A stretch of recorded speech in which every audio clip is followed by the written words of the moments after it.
Hello everyone, I'm Rafael Alvarez and this is Alvarez Metalworks. So today what we have on deck, a customer brought in a Jeep Wrangler JK. Those things have Dana 30 axles on the front. And in regular commute type stuff, for the standard person, a Dana 30 will be fine. But if you're doing any kind of four-wheeling, like real four-wheeling, not just driving down some dirt roads off to your property that you have out in the woods or whatever, but like some real four-wheeling, Dana 30 is really not going to cut it. If you go with larger size tires, a Dana 30 is going to have all kinds of problems as well. So this customer, he has a stock Dana 30 in his truck. He went and got some axle gussets, okay, from Offroad Evolution. And what these are is these are gussets that support the inner C's on the axle. If you don't know what an inner C is, basically you have your differential, you have your axle tubes that come out, and then you have your inner C's. And that's what your knuckles, brakes, and all that stuff attached to. It's a C-shaped thing, just like it says, that your axle tube, how am I drawing this? Like this, and then you got your C shape. Anyway, they're gussets for that, because those things bend, okay? He got these brackets, or gussets, from Offroad Evolutions. Really good quality. Stuff like that, I just can't make myself in my shop for the amount of money that he can buy these things. A lot of Jeep parts, regardless if it's a Wrangler, Cherokee, or whatever, the aftermarket support is so good for them that the guys like me really can't make the same type of parts that they sell in the off-road, in the off-road aftermarket scene for the same price. We just can't do it. So with this project, he went and brought me those gussets. So anyway, with that being said, let's get to work on this. Let's not spend too much time talking this time around. And I'll be back when everything's all wrapped up and said and done. Alright, see you guys in a second. Okay, so here's what we got. See, here's the upper mount, or the upper brace in place. It's not welded. I'm showing you the area that I had to clean. Okay, this is kind of sketchy, but it is what it is. Need to release the spring pressure. I disconnected the shock on this. I really didn't need to. It's still got room to compress. I definitely needed to disconnect the limiting strap and the sway bar. Quick disconnect. You also have to release the, right here is the retainer for the spring, right there. You got to take that out. Okay, the reason why I had to do that is because there's just simply not enough room between here and the spring to get in here to weld a bead all the way across here, okay, or to clean it out. What I discovered is the factory paint on this axle is really cheap, and you can scratch it off with a screwdriver, no problem. So the areas where you can't get to with, I was using a wire wheel on my Makita grinder, I just went in with a screwdriver, as you can see right there, and just scratched it all off. Okay. So, let me show you these brackets outside of the truck, or the Jeep in this particular case. Got this nice engraving here. Very well made. Here's one of the lower ones. I just welded this. When you get these, you're going to have to, before you put them on the truck, you're going to have to weld up this gap here, this seam. These are all CNC bent. They're all either plasma cut or laser cut, I'm not sure. But they're all CNC bent, so you need to come in and weld that bend first. Yes, you can do it on the Jeep. Ideally, you don't want to. The reason being is that when you install these, it's going to be very critical that you don't overheat the ball joints. You're going to be welding across here and all the way around, and that heat's going to go into your upper ball joint as well as the lower one. You're going to want to try to reduce that as much as possible. So, this is what it looks like fully welded. Let me see if this is, nope.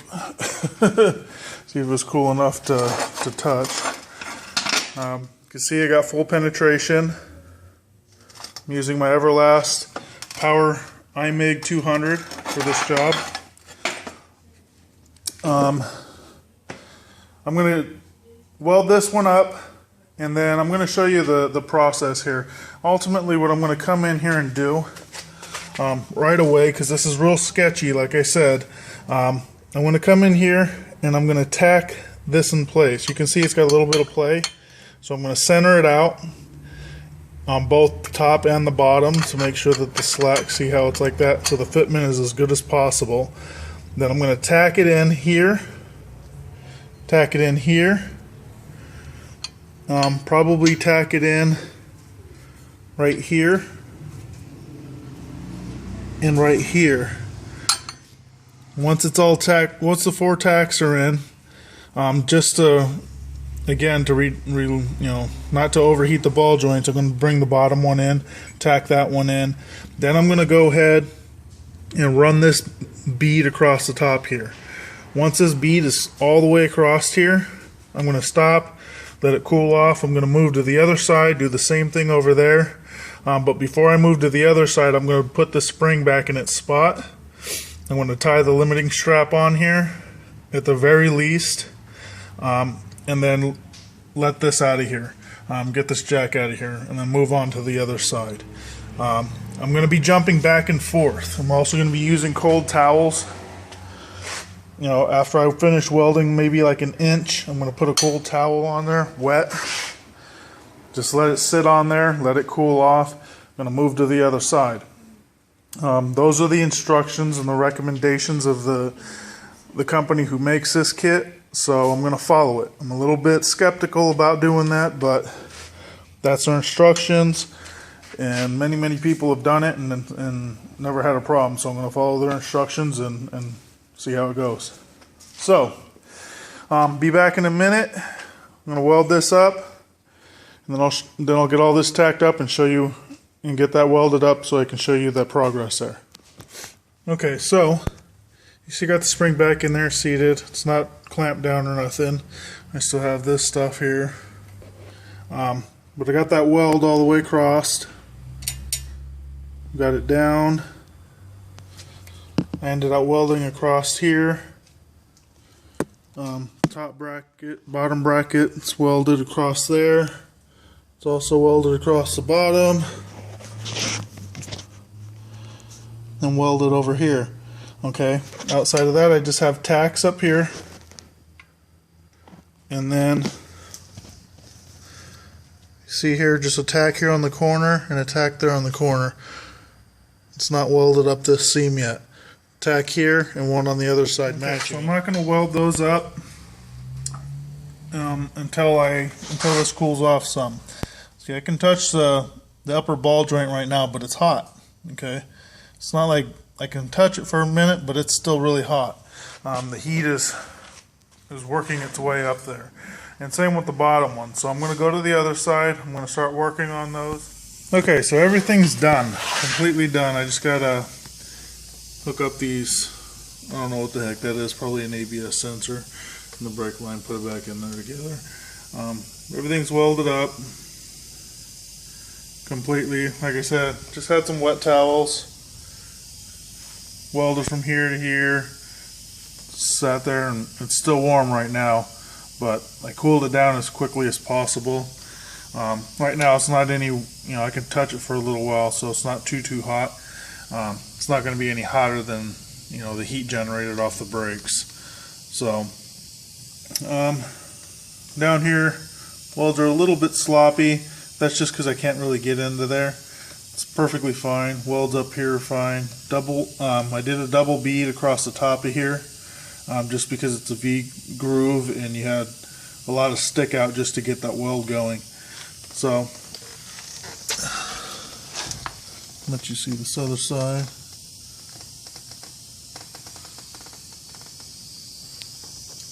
These welds just come down here. Nothing across the bottom. It's drainage at the bottom. Okay, I'm back, everyone. I hope you enjoyed that video. Pretty fun project for those that like doing modifications and stuff like that to vehicles. Well worth it. Absolutely well worth it. You don't want to take any risk destroying your front end. like I said earlier, the Dana 30 is a weak axle. It really is. I know it's in a lot of Jeeps, and there's a lot of people out there that'll run those Dana 30s until they destroy them. The parts are plentiful for them. But, you know, when you're out there four-wheeling, unless you're in a small little area, I'm originally from Arizona, and we may go out hundreds of miles out into the middle of nowhere to go four-wheeling. And breaking down out there is not okay. So you need to build your vehicles strong. If you're in an off-road park, something like that, and you break a Dana 30, so what? Throw it on the trailer, go home. But anyway, as far as I'm going to rate this project on a 1 to 10 scale, I'm going to have to go ahead and rate this kind of high. I'm going to have to say it's about an 8. And the reason I'm going to say that is simply because you have to raise the frame up fairly high. Ideally, this would be done on a lift. And I know there's a lot of guys out there who will say, you don't need a lift. And you're right, you don't. I didn't have one. But it makes it harder. When you have a lifted Jeep, you have to be able to lift the frame up high enough to drop the axle down while still supporting the axle. And, you know, a lot of us only have one floor jack. And a lot of us will only have like 4 jack stands. And we may not have jack stands that are tall enough to raise that frame. So, hence the block of wood on the jack and the real sketchy situation there. So, that's why I'm going to rate it a little high. It's not for your faint at heart. If you make a mistake, it could be a critical one or a fatal one. So you guys need to be careful. When I say fatal, it could fall down on you. Okay? So, if you attempt this project, be careful. You can do it. I wouldn't be totally scared. Just be careful. Outside of that, really enjoyed the project. Thank the customer for bringing it to me.